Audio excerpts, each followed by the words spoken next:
वक्रतुंड महाकाय सूर्यकोटी समप्रभ निर्विघ्नं कुरु मे देव सर्वकार्येषु सर्वदा.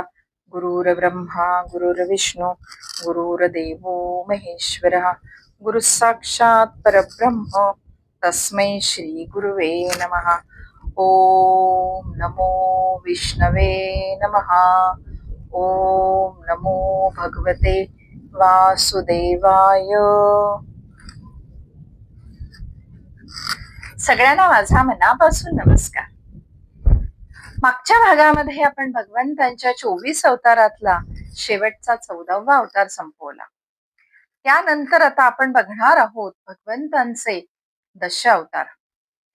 या दशावताराच्या बद्दल मी आपल्याला दोनदा सांगितले आहे. यावेळेला श्रीमद भागवत कथन मी ज्यावेळेला केले त्यावेळेला मी दशावतार सांगितलेले होते. आणि त्यानंतर आपल्याला ज्या वेळेला भगवंतांच्या अवतारामधली पात्र का सहभागी होतात, कोणत्या पुण्याईने सहभागी होतात, त्यांना ते स्थान का मिळालेले असते, हा जो ही जे आपण एपिसोड काही बनवलेले होते त्यामध्ये पण आपल्याला मी ह्या दशावतारांच्या बद्दल माहिती दिलेली होती. पण या दोन्ही वेळेला हे दशावतारांच्या बद्दल खूप सविस्तर माहिती आपल्याला सांगितलेली नव्हती. फक्त श्रीमद भागवतामध्ये श्रीकृष्णांच्या अवताराबद्दल मात्र आपल्याला खूप सविस्तर माहिती सांगितलं होतं. आणि त्याच वेळेला मी आपल्याला म्हणाले होते की मी ज्या वेळेला दशावतार बनवेन त्यावेळेला मी आपल्याला खूप सविस्तर माहिती सांगणार आहे. आणि तशीच आता यापुढे हे दशावतार जे मी बनवत आहे त्यावेळेला मी आपल्याला ही सगळी सविस्तर माहिती सांगणार आहे. पण यामध्ये मी आत्ताच एक आपल्याला गोष्ट सांगू इच्छिते की मी जे दशावतार बनवत आहे, हे एपिसोड मी बनवत आहे, यामध्ये माहिती तर येणारच आहे, पण त्याबरोबर अशा काही गोष्टी की ज्या बऱ्याच लोकांच्या पर्यंत पोहोचलेल्या नसतात किंवा काही गोष्टी दुर्लक्षित राहिलेल्या असतात. मुद्दाम म्हणून नाही, पण काही गोष्टी फक्त फार महत्वाच्या नाहीत म्हणून त्या बाजूला सरकल्या जातात आणि महत्वाच्या गोष्टीच कथाकार, कीर्तनकार, प्रवचनकार आपल्या समोर आणतात. म्हणून अशा काही दुर्लक्षित राहिलेल्या गोष्टी, त्याच बरोबर काही दंतकथा ज्याला आपण सत्य मानतो, त्या फक्त लोकपरंपरेमध्ये असतात, त्या पुराणामध्ये नसतात, पण त्या आपल्याला खऱ्या वाटायला लागतात. अशा काही दंतकथा, काही गैरसमज हे पण मी दूर करण्याचा माझ्या परीने प्रयत्न करणार आहे. आज आपण बघणार आहोत भगवंतांचा पहिला अवतार श्री मत्स्य अवतार. भगवान विष्णूंच्या मत्स्य अवतार हा पहिला अवतार मानला जातो दशावतारामधला. परंतु हा अवतार जितका प्रसिद्ध आहे तितकाच तो गैरसमजाने वेढलेला आहे. बहुतेक लोकांच्या मनामध्ये मत्स्य अवतार म्हणलं की एक मोठा मासा, एक नौका, जलप्रलयाला, त्यामध्ये त्या नौकेमध्ये काही प्राण्यांच्या जोडी, काही मनुष्यांच्या जोडी, काही सप्तर्षी, काही बीज, एवढी सगळी घेऊन एका ठिकाणी तो राजा गेलेला आहे इतपत माहिती असते. पण पूर्णपणे खरंच काय झालं, नेमकं काय घटना घडल्या, या बऱ्याच जणांना माहीत नसतात. म्हणून माझा हा प्रयत्न आहे की या मत्स्य अवतारामध्ये आपल्याला जेवढ्या जमतील तेवढ्या सविस्तर माहिती आपल्यापर्यंत पोहोचवण्याचा मी एक छोटासा प्रयत्न करत आहे. ज्यावेळेला आपण श्रीमद भागवत, मत्स्य पुराण, महाभारत आणि प्राचीन टीकाकारांचे विवेचन बघतो तेव्हा आपल्या लक्षात येतं की मत्स्य अवतार म्हणजे नुसती प्रलयाची कथा नाही, तर ती एका नवीन सृष्टीच्या तयारीची कथा आहे. बऱ्याच जणांना काय होतं की असं वाटतं की त्यावेळेला पूर्णपणे विनाश झाला, मग नंतर कधी काय झालं, कधी नवीन सृष्टी निर्माण झाली, इतपत खोलवर माहिती बऱ्याच जणांना नसते. मग तो प्रलय आला, त्याच्यानंतर विनाश झाला, मग काय झाले, मग कधी काय घडले, ही माहिती बऱ्याच जणांपर्यंत पोहोचलेली नसते.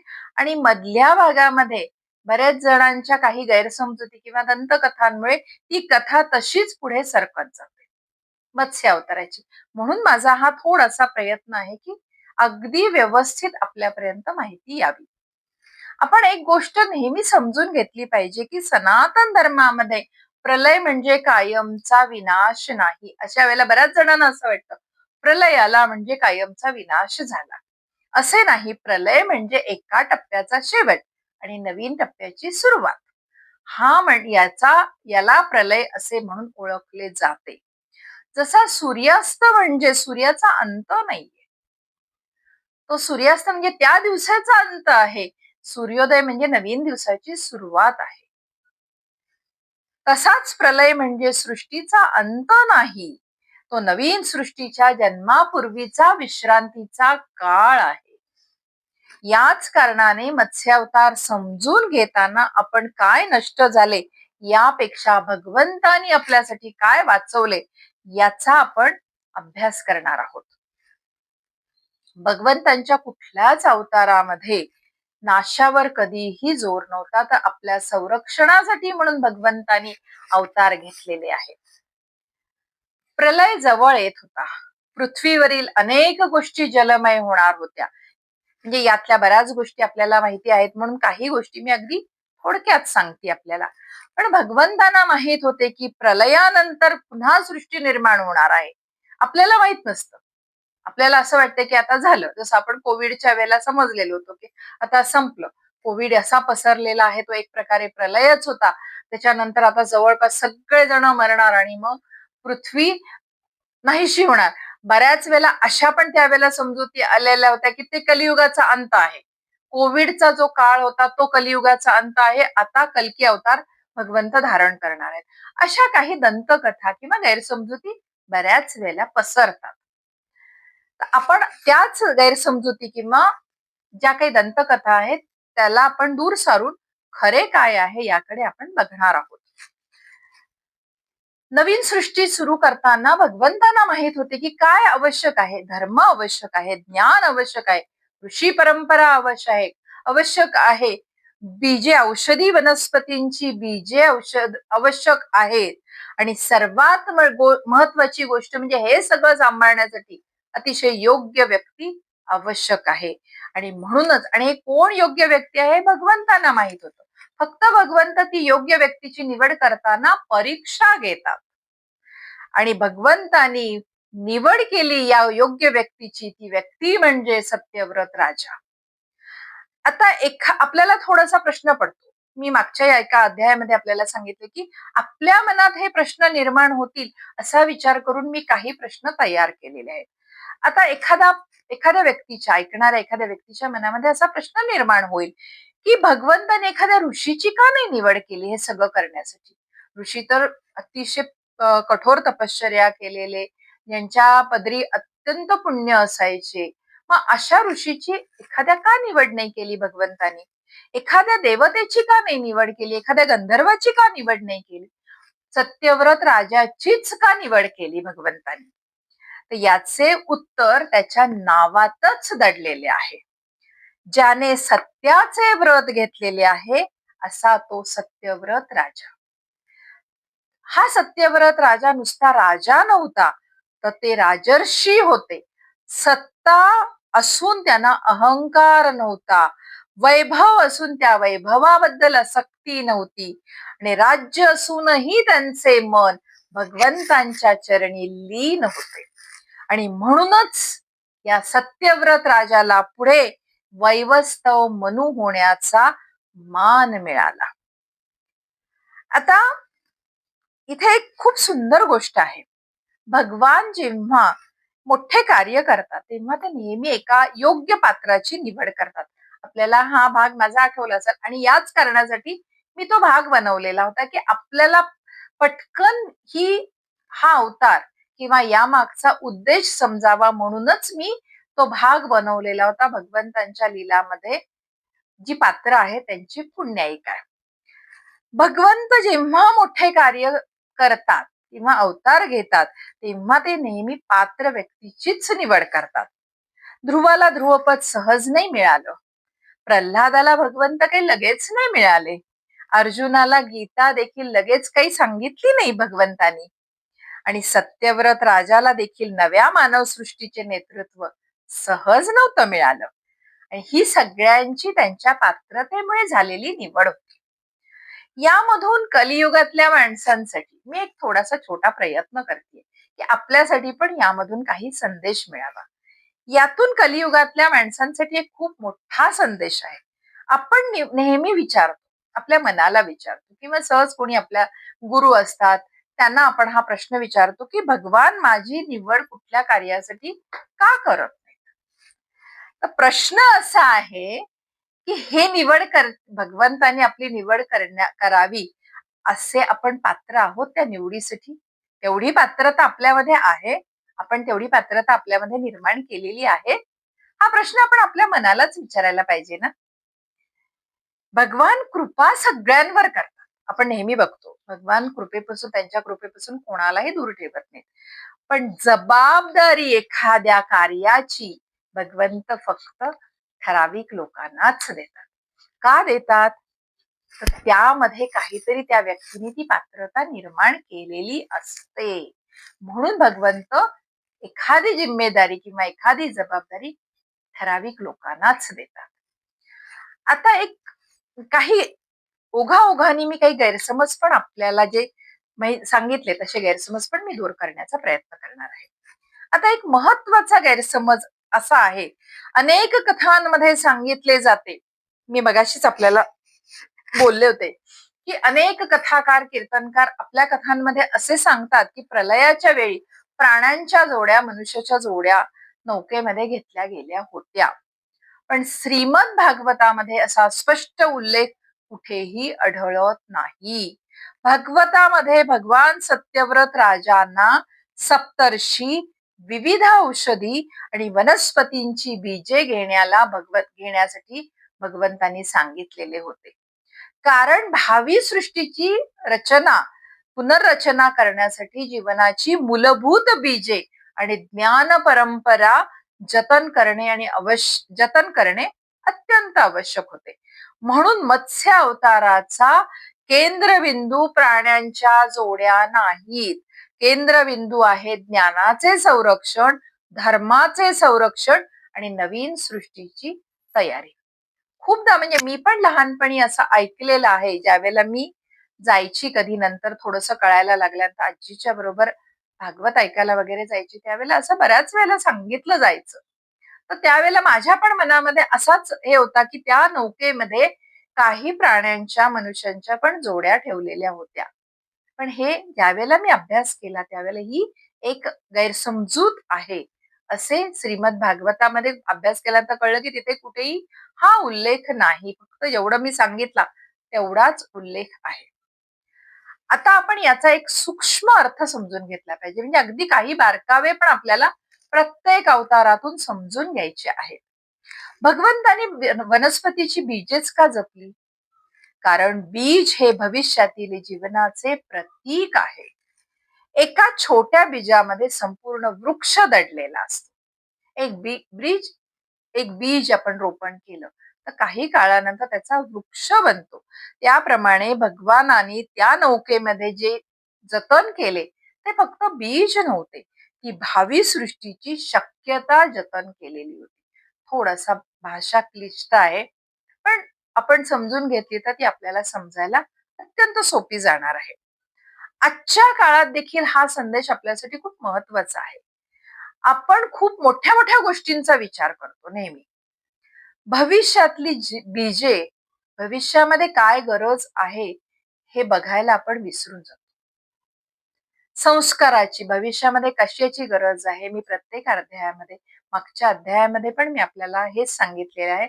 ज्यावेळेला आपण तो अध्याय ऐकाल त्यावेळेला कळेल की आपले काम आहे की आपण भविष्यामधल्या येणाऱ्या पिढीसाठी संस्काराची बीजे जपली पाहिजेत, धर्माची बीजे जपली पाहिजेत, ज्ञानांची बीजे जपली पाहिजेत, कुटुंबातल्या मूल्यांची बीजे जपण्याचं काम आपल्या पिढीकडे आहे.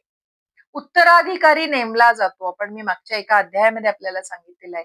प्रत्येक पिढी आपल्या पिढीतले महत्वाच्या गोष्टी पुढच्या पिढीकडे सोपवते. एका व्यक्तीला ती उत्तराधिकारी नेमते आणि त्याला ती सगळी गोष्टी, म्हणजे जसे आपल्या साध्या भाषेमध्ये मी तुम्हाला सांगते की आपल्या घरातले सण वार रीती रिवाज परंपरा ह्या आपल्याला कोणाकडून कळतात? कोणीतरी आपल्या ज्येष्ठ असतं मागच्या पिढीतलं, ते सगळेजण आपल्याला सांगतात की या गोष्टी अशा अशा आहेत, आपल्या रूढी परंपरा सणवार या पद्धतीने करायचे, स्वयंपाक कसा करायचा, नैवेद्य कसा करायचा, गणपती किती दिवसांचा असतो, गौरी गणपतींना काय केलं पाहिजे, ह्या ज्या सगळ्या गोष्टी असतात, म्हणजे हे मी फक्त उदाहरणं दिली. अशा या सगळ्या गोष्टी आपल्याला एक उत्तराधिकारी प्रत्येक पिढीचा पुढच्या पिढींपर्यंत तो देतो. परत पुढची पिढी त्या पुढच्या पिढीपर्यंत ही सगळी माहिती पुरवत असते. तसेच भविष्यातली बीजे जी आहे ती जपायला आपण विसरायला लागलोय. आता सध्या कलियुगामध्ये असं होतंय की आपण मोठ्या गोष्टींचा विचार करतो, पण ज्या छोट्या छोट्या गोष्टी आहेत अत्यंत महत्वाच्या आहेत, ज्यामध्ये येतात संस्कारांची बीजे, धर्माची बीजे, ज्ञानाची बीजे, कुटुंबातलं महत्व काय, एकत्र कुटुंब पद्धतीचं महत्व काय, कुटुंबाचं मूल्य काय आहे याची बीजे, ही सगळी बीजे, ही सगळी हळूहळू आपण विसरत आहोत. आणि त्यामुळे पूर्णपणे पुढच्या गोष्टी ज्या आपण पुढच्या पिढीपर्यंत पोहोचवायला पाहिजेत त्या हळूहळू नष्ट होत आहेत. आता प्रलय जवळ येत होता. भगवंतानी आपली योजना निश्चित केलेली होती. योग्य व्यक्तीची निवड झालेली होती, भगवंतांच्या मनामध्ये झालेली होती. नवीन सृष्टीसाठी आवश्यक गोष्टी जतन करण्याचा, काय जतन करायचा हा पण निर्णय भगवंतानी घेतलेला होता. पण सत्यव्रत राजाला अजूनही कळलेले नव्हते. त्याला हे माहित नव्हतं की त्याची निवड भगवंतानी केलेली आहे. आणि त्याला हे पण माहित नव्हतं की भगवंत त्याला भेटायला येणार आहेत आणि ते कसे येणार आहेत, कुठल्या रूपामध्ये येणार आहेत, हे त्याला माहित नव्हते. आपल्याला तरी कधी माहिती असते का भगवंत आपल्याला कुठल्या रूपामध्ये भेटणार आहे? हे आपल्याला पण माहित असतं. कुठल्या तरी वेगळ्याच रूपामध्ये भगवंत आपल्या समोर कधीतरी येऊन जातात आणि नंतर आपल्याला लक्षात येतं की अरे ते भगवंत तर नसतील. असे सत्यव्रत राजाच्या बाबतीमध्ये झाले होते. त्याला माहित नव्हते की त्याची निवड केलेली आहे, त्याला भगवंत स्वतः भेटायला येणार आहेत आणि काही दिवसांनी पृथ्वी जलमय होणार आहे हे देखील सत्यव्रत राजाला माहित नव्हते. त्याला अजून हे पण माहित नव्हते की आपण ज्या वेळेला नदीमध्ये अर्घ्य देण्यासाठी, सूर्याला अर्घ्य देण्यासाठी उतरणार आहोत तेव्हा आपल्या हातामध्ये एक मासा येणार आहे आणि तो छोटासा मासा पुढील संपूर्ण सृष्टीच्या इतिहासातील सर्वात महत्वाच्या लीलांपैकी एक लीला करणार आहे किंवा एक लीला उलगडणार आहे. हे काहीही सत्यव्रत राजाला माहित नव्हते. मत्स्य अवताराचे कथन करताना कथा ऐकताना अनेक श्रोत्यांच्या मनामध्ये एक प्रश्न निर्माण होतो की भगवानांनी मत्स्य अवतार धारण केला तेव्हा पृथ्वीवर नेमके काय होते. हा प्रश्न ज्या वेळेला मी मत्स्य अवतार लिहायला सुरुवात केली त्यावेळेला माझ्या पण मनात आला की जलप्रलय होणार होता, हे होतं, मग त्यावेळेला नेमकं पृथ्वीवर होतं काय? सगळी पृथ्वी आत्ता जशी आपण आहोत तशीच त्यावेळेला पण पृथ्वी होती का? मनुष्य जमात होती का? सत्यव्रत राजा होता म्हणजे मनुष्य होता, पण अजून काय काय होतं? हा सगळा प्रश्न माझ्या पण मनामध्ये आला होता आणि ज्या वेळेला मी अभ्यास केला त्यावेळेला हा प्रश्न समजून घेतला आणि त्यावेळेला मला मत्स्य अवतार अतिशय स्पष्टपणे समजला, जो मी आपल्या समोर सांगण्याचा प्रयत्न करत आहे. सगळ्यात प्रथम आपण एक गोष्ट लक्षात घेतली पाहिजे की मत्स्य अवताराच्या वेळेला पृथ्वी ओसाड नव्हती. बऱ्याच वेळेला असं लोकांना वाटतं की त्यावेळेला पृथ्वी ओसाड होती, फक्त पाणीच होतं सगळीकडे. असे नव्हते. पृथ्वीवर जीवन व्यवस्थित अस्तित्वात होते. मानव होते, राजे होते, ऋषी मुनी होते, आश्रम व्यवस्था होती, धर्माचरण सुरू होते, यज्ञ, तपश्चर्या, वेदाध्यान, आध्यात्मिक जीवन सगळे व्यवस्थित सुरू होते. विविध वनस्पती, वृक्ष, औषधी आणि जीवसृष्टी पृथ्वीवर अस्तित्वात होती. याच काळामध्ये सत्यव्रत राजा तिथे राज्य करत होता. ते सामान्य राजा नव्हते, ते धर्मनिष्ठ, सत्यप्रिय आणि भगवंत भक्त राजा होते. पुढे याच सत्यव्रत राजांना वैवस्वत मनू होण्याचा मान मिळाला का, तर त्यांची ती पुण्याई होती. ते धर्मनिष्ठ होते त्यामुळे त्यांना वैवस्वत मनू होण्याचा मान मिळाला. आता दुसरा एक प्रश्न सगळ्यांच्या मनामध्ये येऊ शकतो की तो काळ कोणता होता. मी असेच छोटे छोटे प्रश्न करून आपल्याला हा मत्स्य अवतार सविस्तर समजावून सांगणार आहे. तो काळ कोणता होता? आपण सामान्यपणे आपल्याला कोणते काळ माहिती आहेत? सत्ययुग, त्रेतायुग, द्वापारयुग आणि सध्या आपण कलियुगात राहतोय, हे कलियुग. हे याविषयी आपण ऐकलेलं आहे. त्यामुळे आपल्याला असं वाटायला लागेल की त्यावेळेला नेमका काळ कोणता होता, काय होते त्यावेळेला, कोणतं युग चालू होतं. पण पुराणामधली कालगणना, आता हे थोडस समजायला खूप अवघड आहे. पुराणामधली कालगणना त्याहूनही व्यापक आहे. युगांच्या वर मन्वंतर अशी एक संकल्पना आहे. मत्स्यावताराचा प्रसंग एका मोठ्या कालचक्राशी जोडला जातो. अनेक पुराणातील वर्णनानुसार हा प्रसंग वैवस्वत मनूंच्या आरंभीच्या काळाशी जोडला गेलेला आहे. म्हणून हा केवळ एका युगातला प्रसंग नसून एका मोठ्या सृष्टीचक्रातील संक्रमणाचा काळ मानला गेला आहे. आता ही झाली थोडीशी अवघड भाषा.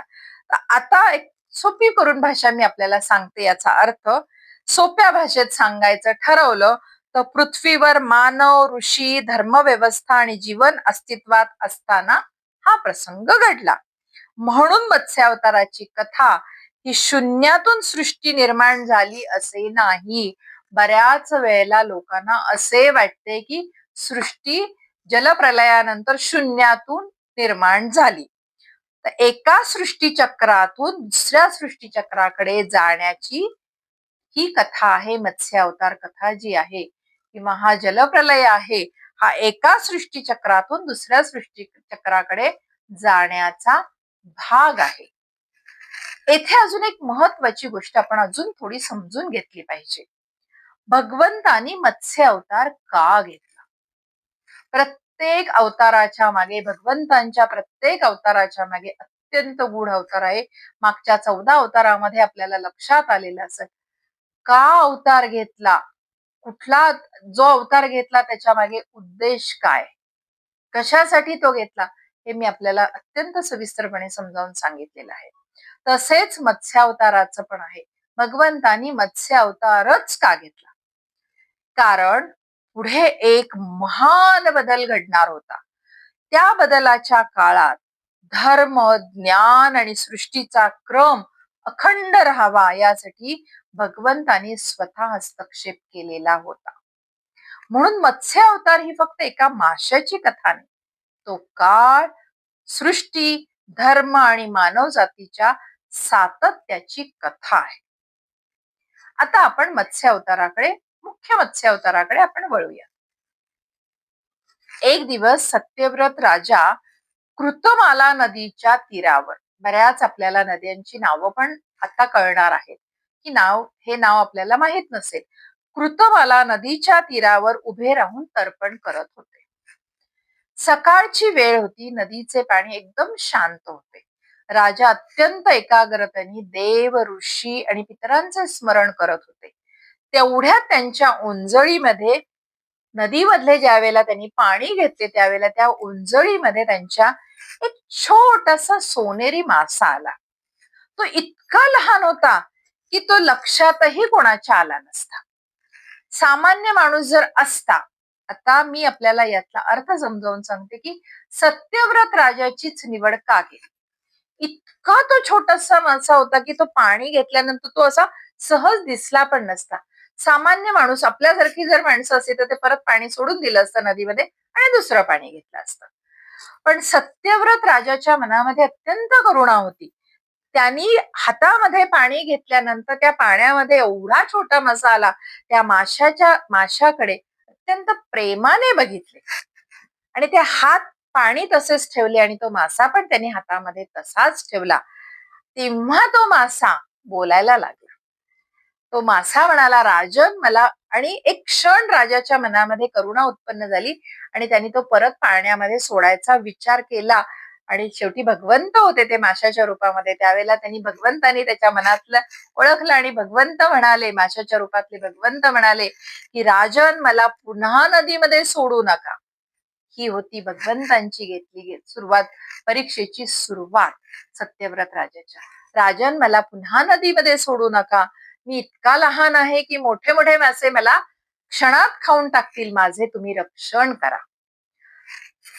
एक मासा बोलतोय हे ऐकून राजाला आश्चर्य वाटले, पण त्यांनी काहीही विचार न करता त्या माशाला आपल्या जवळच्या कमंडलू मध्ये ठेवले आणि ते कमंडलू आपल्या घरी घेऊन आले. दुसरा दिवस झाल्यानंतर त्यांनी बघितले की तो एवढूसा अगदी छोटासा मासा तो मोठा झालेला होता आणि त्याला तो कमंडलू पुरत नव्हता. मासा राजांनी बघितलं, सत्यव्रत राजांनी बघितले की त्या माशाला ती जागा, कमंडलू मधली जागा पुरत नाहीये. आणि ते बघितल्यानंतर त्यांना एक क्षण आश्चर्य वाटले. त्यावेळेला तो मासा म्हणाला की राजन, हे पात्र आता माझ्यासाठी लहान पडतंय, लहान झालेले आहे. ते ऐकून राजाने लगेच त्या माशाला कमंडलू मधून काढून एका मोठ्या भांड्यामध्ये ठेवले. आणि थोड्या वेळानंतर ते भांडे देखील लहान पडायला लागले, माशाचा आकार वाढला. ते बघितल्यानंतर राजानी ते भांडे उचलले आणि एका तलावाजवळ गेले आणि त्या तलावामध्ये ते पाणी आणि माशासहित त्यांनी ते पाणी तलावामध्ये सोडले. थोड्या वेळानंतर ते बघतायत तर तलावही लहान पडायला लागला, एवढा त्या माशाचा आकार वाढला. ते बघितल्यानंतर राजानी त्या माशाला उचलले आणि त्याला सरोवरामध्ये नेले आणि सरोवरामध्ये सोडले. थोड्या वेळामध्ये सरोवर लहान पडेल असा त्या माशाचा आकार वाढला. त्याच्यानंतर सत्यव्रत राजांनी त्यांना नदीमध्ये सोडले. नदीही थोड्या वेळानंतर अपुरी पडायला लागली, एवढा त्यांचा आकार वाढला. आणि हे पाहिल्यानंतर मात्र सत्यव्रत राजाला आश्चर्य वाटायला लागले. एका दिवसामध्ये, काही क्षणामध्ये या माशांची एवढी वाढ कशी काय होऊ शकते? आता त्याला समजायला लागले, सत्यव्रत राजाला समजायला लागले की हा आपण समजतोय तसा साधा मासा नाहीये. आणि त्यावेळेला त्यांनी विचार केला की आता आपण या माशाला, नदी पण याला लहान पडते, तर आपण याला समुद्रामध्ये नेऊन सोडूयात. त्यावेळेला त्यांनी समुद्रामध्ये सोडण्याचा विचार केला. आणि त्यावेळेला तो मासा, ते मत्स्य अवतारामधले भगवंत म्हणाले, राजन, समुद्रात देखील मला भय आहे. आता कारण माझ्यापेक्षा समुद्रामध्ये जर अजून मोठे मासे असतील तर ते मासे मला भक्ष्य बनवतील आणि मला खाऊन टाकतील. त्यामुळे राजा, मला समुद्रामध्ये सोडू नकोस.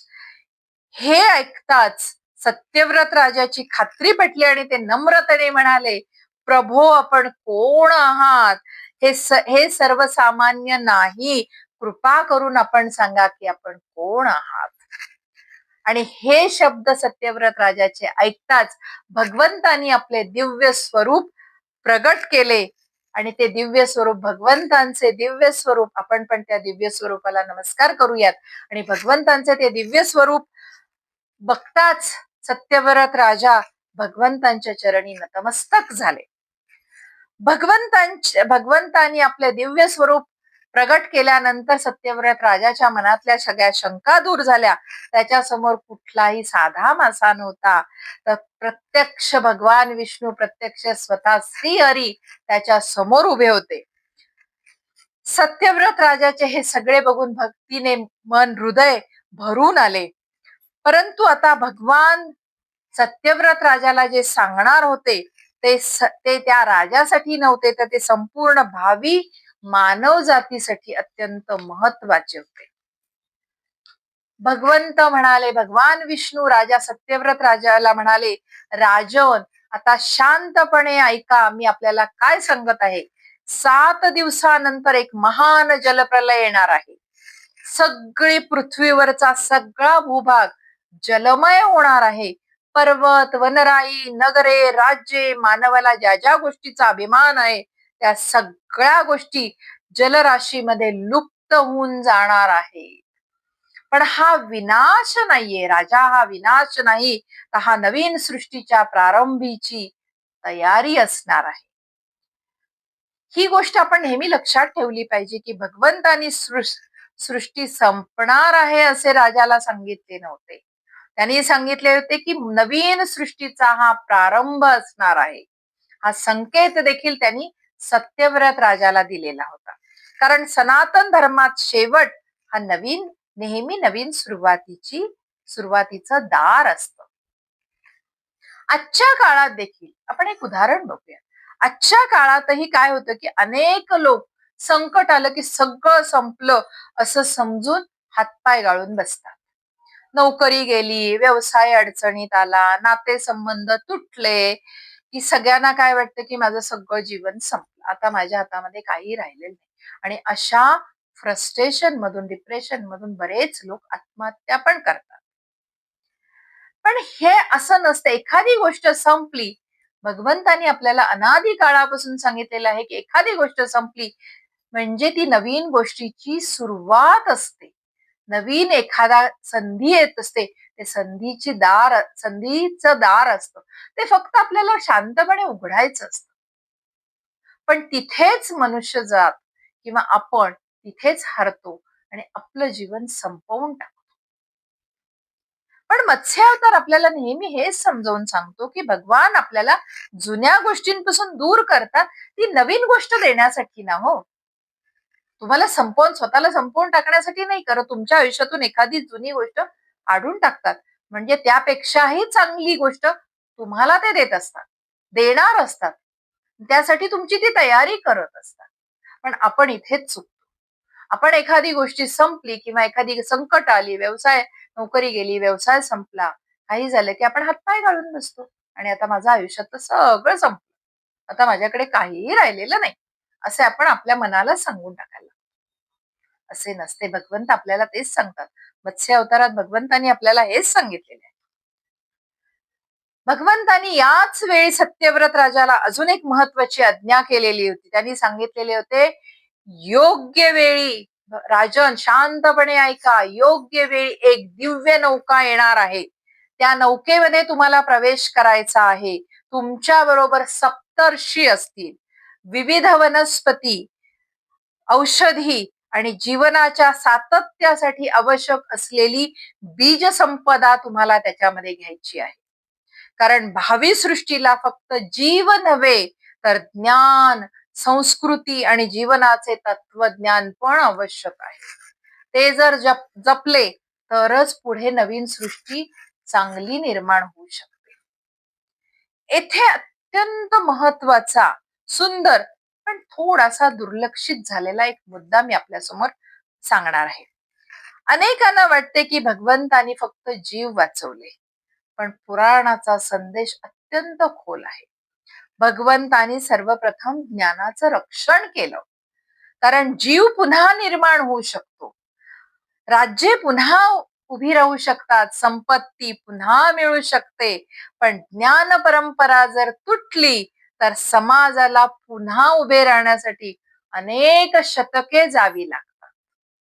म्हणूनच त्यांनी सप्तर्षींची निवड केलेली. भगवंतांनी सगळ्या ज्या गोष्टी घेतल्या त्या अत्यंत विचारपूर्वक घेतलेल्या होत्या. आता आपण परत हा प्रश्न आपल्या सगळ्यांच्या मनामध्ये येऊ शकतो, की भगवंतांनी फक्त सप्त ऋषींनाच का घेतलं, सातच का? त्यावेळेला काय अजून ऋषी नव्हते का? त्यांनी फक्त सातच ऋषींना का निवडलं? तर हे 7 ऋषी केवळ व्यक्ती नव्हते, तर ते 7 ज्ञान प्रवाहाचे प्रतिनिधी होते. जसे आज एखाद्या विद्यापीठामध्ये विविध शाखा असतात. आपण कॉलेजमध्ये बघतो, कॉमर्स आहे, आर्ट्स आहे, सायन्स आहे, अशा अनेक गोष्टी आता तर खूप निघालेल्या आहेत. आमच्या वेळेला अशा फक्त 3च शाखा असायच्या. आता तर अनेक शाखा निघालेल्या आहेत. तसे त्या काळी ऋषी परंपरेमध्ये विविध प्रकारचे ज्ञान जतन झालेले होते. धर्म, तप, वेद, यज्ञ, समाज व्यवस्था, आध्यात्मिकता, संस्कार या सर्वाचा वारसा सप्तर्षी मार्फत पुढे जाणार होता. म्हणून काही आचार्य असे म्हणतात, की त्या नौकेमध्ये बसलेले सप्तर्षी म्हणजे प्रत्यक्षात मानव जातीची स्मृती होती. जर ते नसते तर नव्या सृष्टीला भूतकाळाशी कसं जोडलं गेलं असतं? आत्ताच मी आपल्याला सांगितलं, की उत्तराधिकारी जो असतो, आता आपण आपल्या पुढच्या पिढीला सांगत असताना अनेक भूतकाळातल्या गोष्टी आपण पुढच्या पिढीला सांगतो. त्यावेळेला असे होते, त्यावेळेला तसे होते, त्यावेळेला असं शिकवलं जायचं. मी देखील आज माझ्या नातवाला ज्या वेळेला गोष्टी काही समजावून सांगते, त्यावेळेला मी सांगत असते, की माझी आजी, माझी पणजी, माझी आई हे असं करायच्या, हे असं सांगायच्या किंवा पूजा अशी करायच्या किंवा ज्ञान आम्हाला असं द्यायच्या. ही भूतकाळाची जोड राहिली नसती. हेच असतं माध्यम असतं. भूतकाळातल्या गोष्टींना नवीन सृष्टीला जोडण्यासाठी माध्यम आपण असतो. तसे त्यावेळेला सप्तर्षी माध्यम होते. येथे आणखीन एक दुर्लक्षित उल्लेख काही टीकांमध्ये थोडासा आढळतो. प्रलयाचा अंधार वाढत असताना सप्तर्षींच्या तपश्चर्येचे तेज नौकेसाठी प्रकाशाचे कार्य करत होते, असं बऱ्याच जण कथा सांगताना किंवा कीर्तन सांगताना वगैरे सांगतात की सप्तर्षीच्या तेजामुळे, कारण अंधार झालेला होता त्यावेळेला त्यांच्या तेजामुळे नौकाला मार्ग दिसत होता जाण्यासाठी. हा उल्लेख सगळ्या पुराणांमध्ये स्पष्टपणे नाही, पण अनेक परंपरांमध्ये हा सांगितला जातो. तसा बघितलं तर याचा अर्थ पण खूप सुंदर आहे. जेव्हा खरा अर्थ मी आपल्याला पुढे सांगणार आहे की प्रकाश कुणामुळे प्रकाश मिळाला, नौका पुढे मार्गक्रमण करत असताना कोणता दिव्य प्रकाश होता, हा पुढे येणार आहे. पण आता हा जो थोडासा दुर्लक्षित उल्लेख आहे त्याच्या मागचा पण आपल्याला अर्थ समजून घ्यायचा आहे. जेव्हा बाहेर अंधार वाढतो तेव्हा ज्ञानी लोकांचा प्रकाश समाजाला मार्ग दाखवतो, हा खरा अर्थ आहे त्याचा.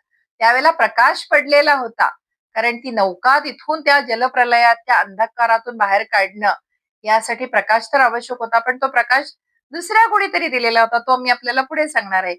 पण हा सप्तर्षींचा जो प्रकाश आहे याच्या मागचा सुंदर अर्थ आहे. हा अर्थ की ज्यावेळेला बाहेर अंधार वाढतो, अज्ञानाचा अंधार वाढतो, त्यावेळेला ज्ञानी लोकांचा प्रकाश समाजाला मार्ग दाखवतो. आजही कलियुगामध्ये हे तितकंच खरं आहे, हे आपण बघतो. जेव्हा समाज गोंधळात पडतो, विचार अविचार, विवेक अविवेक याचा गोंधळ ज्यावेळेला समाजामध्ये वाढतो, त्यावेळेला संत, गुरु आणि ज्ञानी लोकांचे मार्गदर्शन त्या लोकांना दिशा दाखवते. आता इथे एक अजून आपण गैरसमज आपण ओघाओघाने दूर करत जाऊया. काही लोककथांमध्ये असे सांगितले जाते की भगवंतानी प्रत्येक प्राण्याची जोडी नावेमध्ये घेतलेली होती, पण श्रीमद भागवताच्या कथनात मुख्य भर सप्तर्षी, बीजसंपदा आणि भावी सृष्टींच्या आवश्यक घटकांवर आहे, प्राण्यांच्या जोडीवर नाही. आता यामध्ये आपण एक महत्वाचा आध्यात्मिक अर्थ पण बघूया. प्रलय येण्यापूर्वी भगवंतानी सत्यव्रत राजाला आधीच सूचना दिली. कशासाठी? कारण भगवंत कधीही आपल्या भक्ताला एकदम संकटात टाकत नाही. खूप समजून घेण्यासारखं आहे.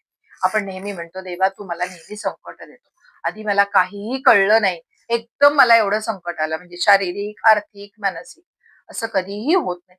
भगवंत तुम्हाला लगेच संकटात टाकत नाहीत, कुठल्या ना कुठल्या रूपाने तुम्हाला आधी ती सूचना तुमच्यापर्यंत गेलेली असते. शारीरिकची पण असते, थोड्याफार तुम्हाला शारीरिक त्रास सुरू झालेले असतात, म्हणजे ती भगवंतांची सूचना असते. तुम्ही त्याच्याकडे दुर्लक्ष करता आणि मग तो असाध्य रोगामध्ये रूपांतर झालं की तुम्ही भगवंताला म्हणता तू मला एवढा मोठा दिलास, तुम्हाला आधी काही सांगितलंच नाहीस, मार्गदर्शनच केलं नाहीस. असं नसतं.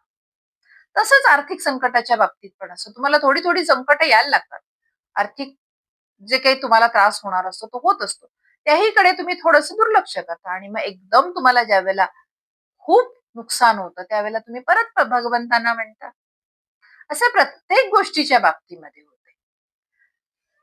कधी ते आपल्याला एखाद्या संतांच्या वचनातून सांगतात, कधी एखाद्या प्रसंगातून सांगतात, कधी अंतर्मनातून एखादा आवाज बाहेर येतो, कधी परिस्थितीच्या बदलातून येतो. पण आपण ते संकेत कधी ओळखतच नाहीत ना, कारण आपण अहंकारामध्ये अडकलेलो असतो. अति विश्वास असतो स्वतःवर आपल्याला. ज्या या गोष्टी घडत असतात, ज्यांच्या सूचना आपल्याला मिळत असतात, त्याच्याकडे आपण सहजतेने दुर्लक्ष करतो. सत्यव्रत राजाचं वैशिष्ट्य हेच होतं. विचार करा कलियुगामध्ये आपल्याला त्रास का होतोय, कारण आपण भगवंतांच्या प्रत्येक सूचनेकडे दुर्लक्ष करतो. पण सत्यव्रत राजाने भगवंतांचे वचन, भगवंतांनी ज्या वेळेला सांगितले त्यावेळेला भगवंताच्या वचनाकडे त्यांनी दुर्लक्ष केले नाही. त्यांनी सांगितलेलं गंभीरतेने ऐकलं. आज मनुष्य मी आत्ताच आपल्याला तेच म्हणते की मनुष्य सगळ्या संकेतांच्याकडे दुर्लक्ष करतो आणि संकट आल्यावर विचारतो हे माझ्या बरोबर का घडलं, माझ्याच बरोबर का घडलं, माझ्या बरोबर नुसतं नाही माझ्याच बरोबर का घडलं. मत्स्य अवतार आपल्याला हेच सांगतोय, भगवंतांचा मत्स्य अवतार आपल्याला हा प्रसंग सांगतो की जागरूकता राहा, सतत जागरूक राहा. यातून जागरूकतेमधूनच तुम्हाला पुढील येणाऱ्या संकटातून वाचता येतं. हा धडा घ्या. हे मत्स्य अवतार आपल्याला सांगतो. भगवंतांचे प्रत्येक अवतार समजून घ्या. खूप मोलाचे आपल्याला उपदेश केलेले आहेत प्रत्येक अवतारामध्ये. आता सगळी तयारी झालेली होती. जलप्रलय येणार होता हे माहित होतं. सत्यव्रत राजाने ते गंभीरतेने घेतलेलं होतं. त्याच्यामुळे सगळी तयारी सत्यव्रत राजाने केलेली होती. भगवंतांनी सूचना दिलेली होती. सत्यव्रत राजा आता अगदी तयार होता. जेव्हा प्रलय 7 दिवसांनी येणार हे पण माहिती होतं, पण तो कोणत्या क्षणी येणार हे त्याला माहित नव्हतं. त्यामुळे तो तयार होता. सप्तर्षी सज्ज झालेले होते. भावी सृष्टीची बीजे जतन करून ठेवलेली होती आणि हळूहळू तो दिवस जवळ यायला सुरुवात झाली. ज्याची स्वतः सूचना भगवंतांनी सत्यव्रत राजाला दिलेली होती. आकाशाचा रंग बदलायला लागला. वारे वेगळ्या पद्धतीने व्हायला लागले. समुद्र अस्वस्थ व्हायला लागला. त्याच्या लाटा उसळायला लागला आणि संपूर्ण सृष्टी एका अशा घटनेकडे वाटचाल करायला लागली होती जी कधी मानव जातीने यापूर्वी बघितलेलीच नव्हती. दिवस पुढे सरकत गेले आणि 7वा दिवस जवळ आला. हळूहळू निसर्गामधले विलक्षण असहनीय बदल दिसायला लागले. आकाश पूर्णपणे काळवंडून गेले. प्रचंड वेगाने वारे व्हायला सुरुवात झाली. कारण तो क्षण जवळ आलेला होता जलप्रलय होण्याचा. समुद्र इतका अस्वस्थ झालेला होता की त्याच्या लाटा गगनाला भिडायला लागलेल्या होत्या. संपूर्ण सृष्टी त्यावेळेला एका महान परिवर्तनाची वाट पाहत होती आणि तो दिवस आणि तो क्षण उगवला. मेघानी आकाश व्यापले. मुसळधार अखंड पाऊस सुरू झाला. नद्या दुथडी भरून व्हायला लागल्या. समुद्राचे पाणी वाढतच जायला लागले. पृथ्वीवरचा प्रत्येक प्रदेश, प्रत्येक भाग एका मागोमाग एक जलमय होत गेला. पर्वताच्या पायथ्यापर्यंत पाणी पोचले. त्यावेळेला पर्वत कितीतरी उंच होते. आता आपल्या चुकीमुळे पर्वताची उंची कमी होत चाललेली आहे. जंगलाचे अस्तित्व नाहीसे झाले. मानवाला कायमचे वाटणारे माझच आहे, कायम राहणार आहे. आता सध्या कलियुगात पण आपल्याला अहंकार आहे. हे कायम वाटणारे वैभव त्या अथांग जलराशीमध्ये विलीन व्हायला सुरुवात झाली. येथे एक महत्वाचा आध्यात्मिक संदेश आहे. प्रलयाची कथा केवळ भौतिक घटना म्हणून कधी बघू नका. प्रत्येक माणसाच्या आयुष्यामध्ये असा प्रलय कधी ना कधीतरी येतोच. अहंकाराचा प्रलय येतो, चुकीच्या समजुतीचा प्रलय येतो. अर्थ समजून घ्या. मी माझ्या परीने थोडस आपल्याला वेगळ्या पद्धतीने समजून सांगण्याचा प्रयत्न करते. आपल्या आयुष्यामध्ये जो प्रलय येतो तो कधी अहंकारामुळे झालेला प्रलय असतो, कधी चुकीच्या समजुती करून दिल्यामुळे किंवा झाल्यामुळे आलेला प्रलय असतो. आसक्तीमुळे, एखाद्या गोष्टीमध्ये प्रचंड आसक्ती वाढल्यामुळे झालेला प्रलय असतो. आणि जुने संपल्याशिवाय नवीन जन्माला येत नाही. म्हणूनच सनातन धर्मामध्ये प्रलयाला भयाने नाही तर समजुतीने पाहिले पाहिजे. आपल्या जीवनामध्ये हे जे प्रलय येतात, अहंकारातून, गैरसमजुती करून दिल्यातून किंवा झाल्यातून आलेला प्रलय, किंवा आसक्ती, अत्यंत एखाद्या गोष्टीची आसक्ती वाढल्यामुळे आलेला प्रलय असू दे, या प्रलयाकडे भयाने बघू नका. हे जर तुमच्या आयुष्यामध्ये प्रलय आले तर याकडे भयाने बघू नका, तर समजुतीने बघा. तर या प्रलयातून जसे सत्यव्रत राजांनी सगळ्यांना बाहेर काढले, भगवंतांनी सत्यव्रत राजाच्या मदतीने सगळ्यांना बाहेर काढले, तसेच आपण पण भगवंताच्या नामस्मरणाच्या साथीने यातून बाहेर पडू शकतो. योग्य वेळी भगवंतांनी सांगितल्याप्रमाणे तिथे एक दिव्य नौका प्रगट झाली. हे सगळे जलप्रलय सुरू झाला. सगळे पाण्यामध्ये बुडून जायला लागले. हे सगळेजण एका ठिकाणी थांबलेले होते. सप्तर्षी राजा सत्यव्रत हे सगळे घेऊन एका ठिकाणी थांबलेला होता आणि त्याच वेळेला त्याच्या समोर एक दिव्य नौका प्रगट झाली. सत्यव्रत राजा सप्तर्षी आणि भावी सृष्टीसाठी जतन केलेली बीजसंपेदा घेऊन त्या नौकेमध्ये प्रवेश करता झाला. आता त्याच्या आजूबाजूनी चहूबाजूनी फक्त आणि फक्त पाणी होतं. कुठेही दिशा नव्हती, कुठे जायचंय माहित नव्हतं, काय होणार आहे हे माहित नव्हतं. किनारा नव्हता, आधार नव्हता असं पण नाही म्हणू शकत, कारण भगवंत येणार होते. नौका प्रगट झालेली, ते अजून भगवंत आलेले नव्हते.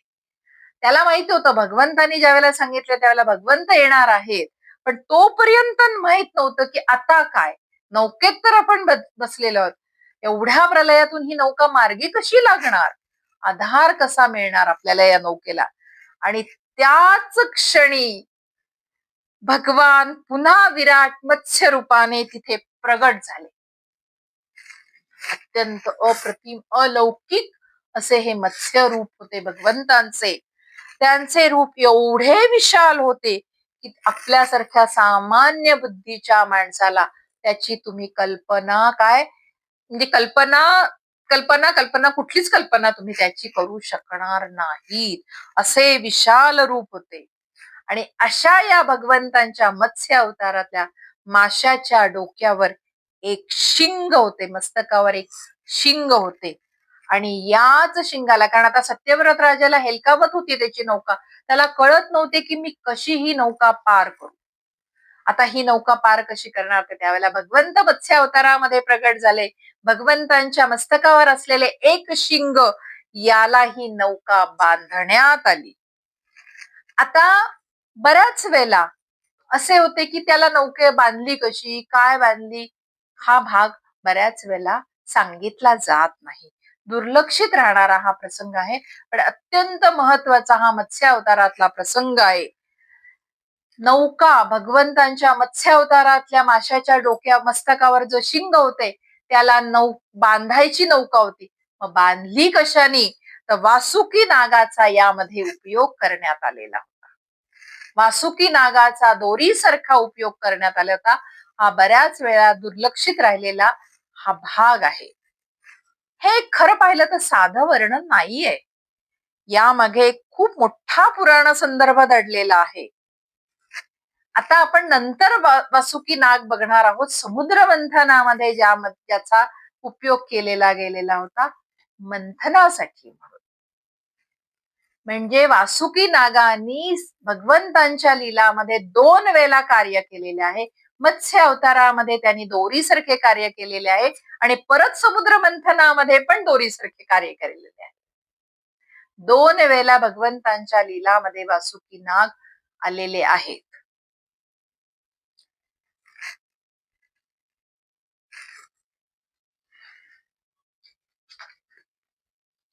यातून एक खूप सुंदर संदेश आपल्याला मिळतोय. भगवंतांच्या कार्यात सहभागी होणाऱ्याला पुन्हा पुन्हा त्याच्या सेवेमध्ये स्थान मिळते. वासुकीची भूमिका फक्त नागाची किंवा दोरीची नाहीये, तर ती पूर्णपणे समर्पणाची भूमिका आहे. येथे एक प्रतिकात्मक अर्थ आपण घेऊयात. अनेक आचार्य असं प्रतिकात्मक अर्थ आपल्याला सांगतात.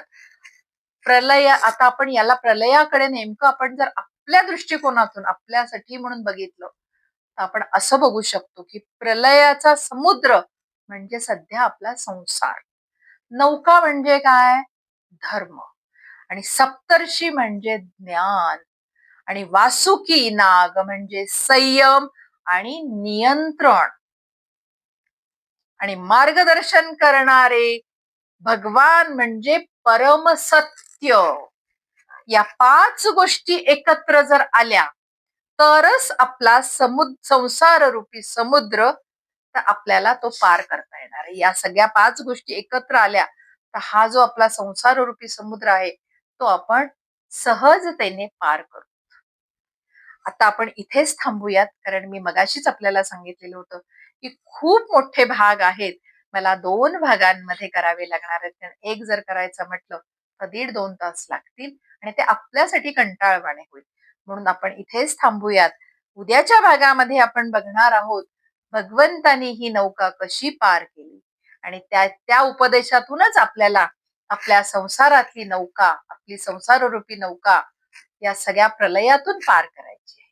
भेटूयात उद्या. पुढच्या भागास येत तोपर्यंत आपण अखंड भगवंतांचे नामस्मरण करत राहूया. ओम नमो भगवते वासुदेवाय.